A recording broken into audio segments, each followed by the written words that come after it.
Game 7, something every NBA fan hopes that a series can go to. And today we have gotten the best series of the first round going for 7 games. The Clippers and the Nuggets have been in an absolute dogfight. And today, guys, we're going to get into what each team can do to try and get over the top and get into the second round and what could be a championship run.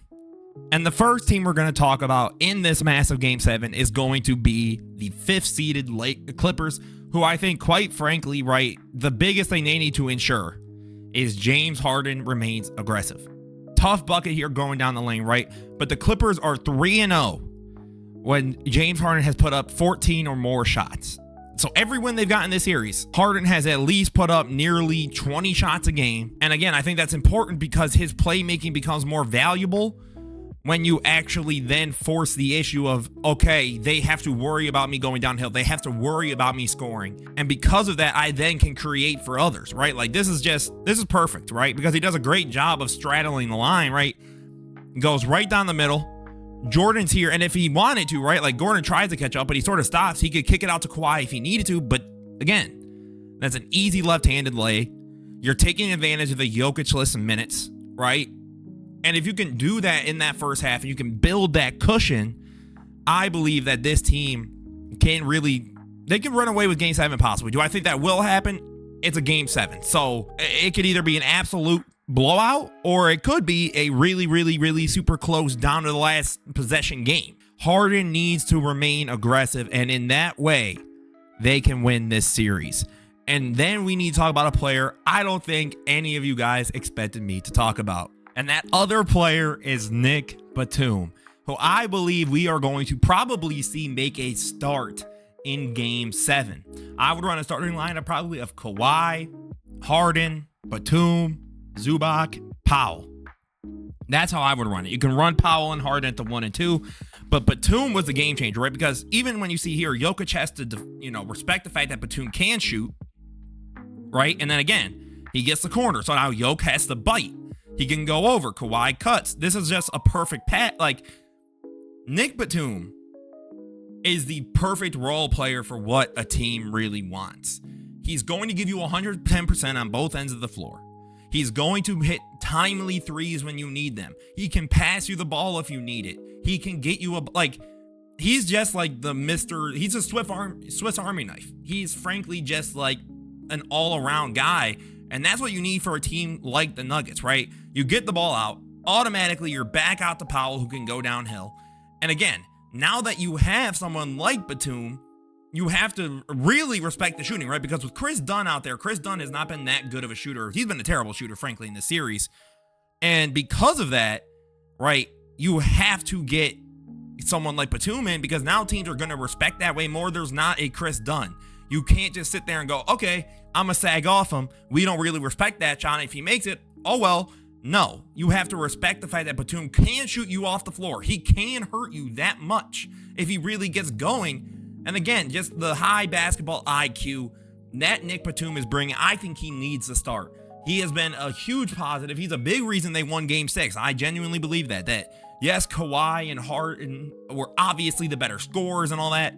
But if Nick Batum didn't do what he did in some of those moments, they might have choked this game because they already got real close. They started straddling the line, and then Nick Batum made the game-saving block, and everything changed from there. I genuinely believe Nick Batum is going to be a starter, and he is going to be the X factor for the Clippers. And then finally for the Clippers, Kawhi, you're my guy.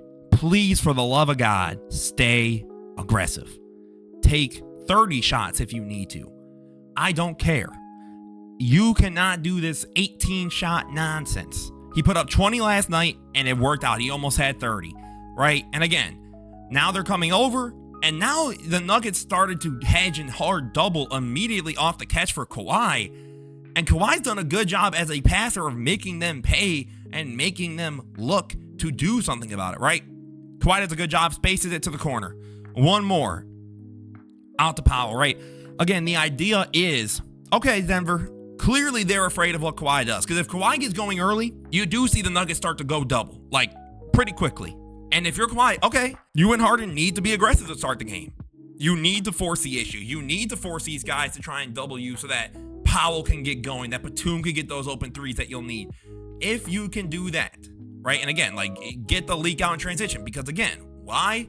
Jokic is kind of slow to get back. They try and throw the double into Kawhi, and they're up 8, right? Kawhi as a passer, is he the greatest passer ever? No. He's had some really bad passes in this series even. But I think the idea remains, right? Like, he is such a dangerous scorer. He needs to be able to quickly process, okay, I'm keeping it, or okay, I'm dishing it. And if I'm dishing it immediately so the other team can't catch up. We could get an open 3-ball. We could get, a cut, whatever it is.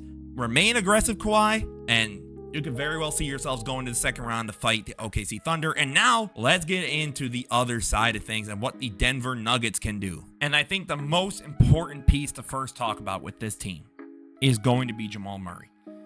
I think Nikola Jokic is going to give you what he gives you. Yes, he had like a really bad, I think it was game 5, but they still won that game in spite of that, right? He had a rough second half here. But Jamal Murray put up 12 in the first. And I remember watching this with my buddy. Shout out to the guys in the Discord. Cam, Garp, all of them. And we watched this game. We were like, oh, shoot. Playoff Jamal might be back. Hunt for this action, by the way.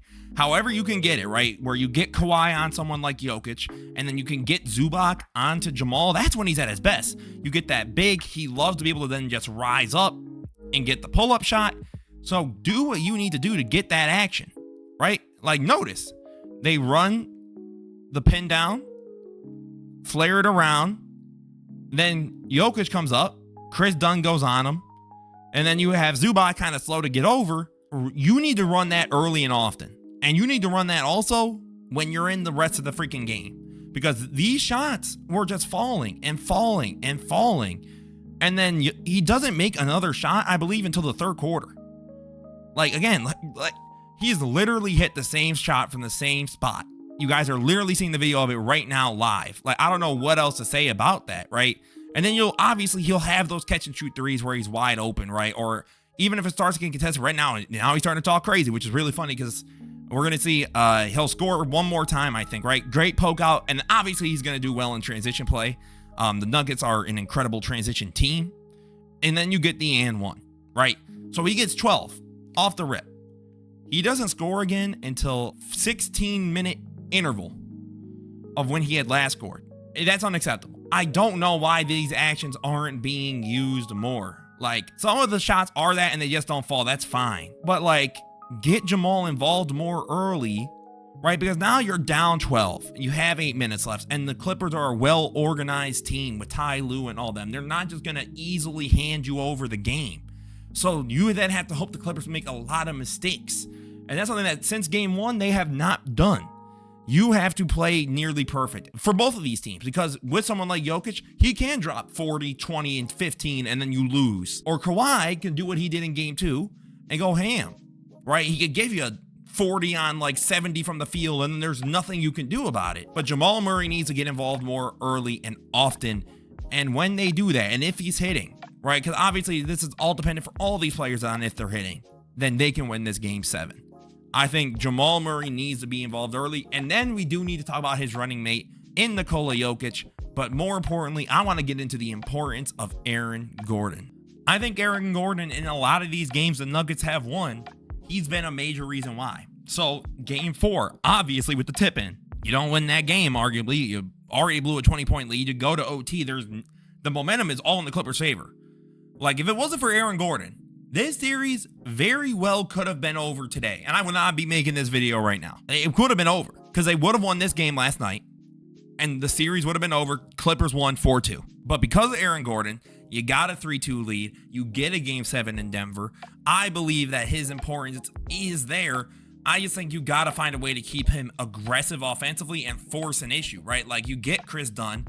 And again, this is why I think Nick Batum is going to be in the game, and it's going to get rougher for Denver because, right, they're trying to pick Zoo. They're trying to pick on all these guys, right? And you want to force the 3-ball from Gordon. I know he'll have moments where he's hitting a bunch of them, and it's not quite he's not as bad of a shooter as like Russell Westbrook, where it's like he could be 3 for 3 or 4 for 4, and you're just going to keep letting him shoot because the odds are, right, the law of averages will come back, and he'll look kind of bad. Aaron Gordon needs to remain aggressive. And again, I think aggression is the biggest thing for both of these teams, especially from Jokic, but we'll get to that in a minute, right? Like, just look at this action, right? Gordon gets Chris Dunn. And now again, if Chris Dunn comes out, are these looks going to be as good? I'm not sure. But if he is, and if, for whatever reason, Ty Lue's like, you know what, man, nah.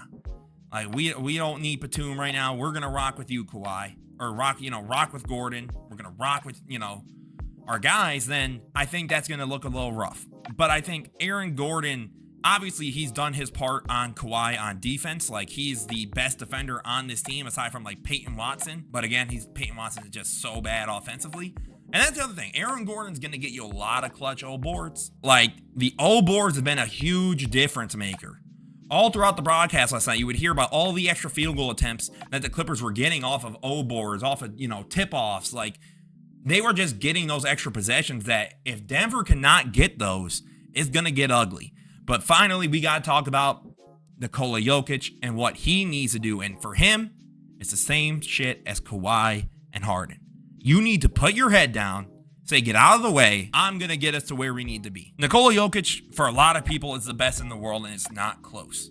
But in moments like this, you need your best player in the world to be more aggressive, right? The first half, he's 9 for 13. Like, he is dominating. And obviously, you end the half down 1 because Jokic has got to come out. But even then, Jokic just needs to be aggressive. If he can put his head down, and like in that first half, you're 9 for 13, you're only down 1, then you go 3 for 9. Now, why are you only taking 9 shots? Right? You're the best player on the court. You need to make them adjust to you as much as they can. Make them come over and double. Make them come over and hedge. Right? Like, force the issue. Because again, you're going downhill. Batum's in. When Batum is in, right? So, like, here's the adjustment, the counter adjustment. If I'm David Adelman, I believe his name is. The Batum comes in.